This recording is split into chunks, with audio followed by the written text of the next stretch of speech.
I think the very first thing is what parents know so well, and that is how to talk to your kids about what's going on in the world. You really have to think about what developmental age, what are they ready to hear.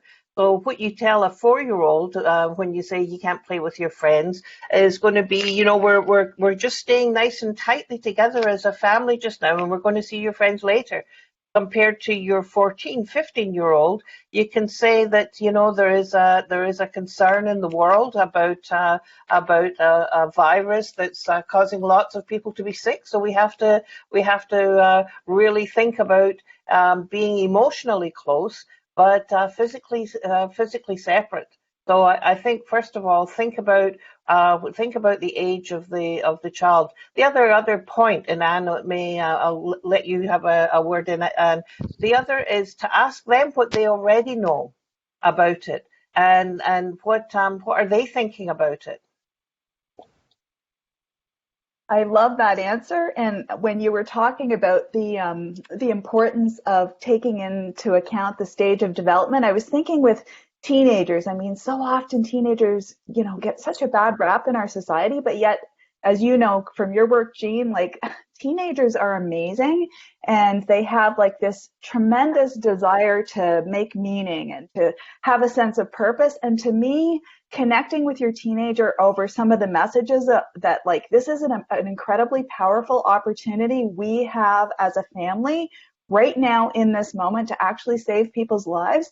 That is pretty powerful, and it reminds me of the way that the young environmental leaders have really stepped forward and said, we can make a difference here. I think it's just connecting with that same sense of purpose. And I don't know about you, but when teens go that way, oh my heavens, I am like super inspired as an adult to want to back them 150%. Oh, absolutely. I think the point that you make, Anne, about how we think of teens in a particular way, and you're talking about the amazing power that the creativity, the inspirational spark, if we can help teens ignite that within them. I think the other aspect of it, though, is we know that teens are under construction. And so their emotional brain is going to be firing tons just now. Am I ever going to go to the prom if that's been cancelled? And I think what's important as parents that we think about is a lot of the behavior is being driven by fear. So don't take it personally. They may be asking you questions over and over again, and that is maybe coming from a place of fear. So if you can, I know it's really hard. I've got 5 kids of my own. I went through this and didn't do it well a lot of the time. But if you can think to yourself, oh, they're feeling stressed and anxious as well. This behavior is not about me. Don't take it personally, and try and see, well, what are you hoping for? What's important to you? What do you need right now? If we can help our young people get to those answers, but we need to take our own breath first, take a step back.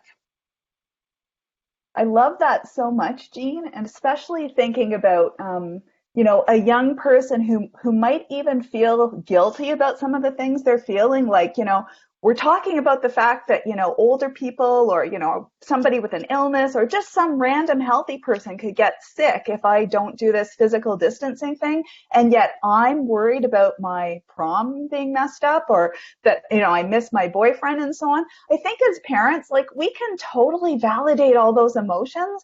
And I think, like, to me, sometimes that's all I want to hear. I just want someone to say to me right now, yes, it is really hard, and a lot of the things we're dealing with are deeply disappointing on a personal level. And 5-10 years from now, those things might seem like smaller deals, but right now they seem like the end of the world, especially, as you said, if you're a teenager and you haven't quite mastered all the the self-regulation skills that, I don't know about you, but as an adult right now, I am working really hard to bring on stream. Absolutely. Anne, I love that. One of the points that it makes me think about is that validation. As parents, I know I want to fix my kids' challenges and problems. I want them not to be suffering or not to be upset. So I go into my F2, my find it, fix it mode. But your point is so important, that it really is about validating the feelings. It's about being present so that they feel felt. Sometimes that is all that they need. And that's what we need to keep in mind in these times as well, for sure, for sure.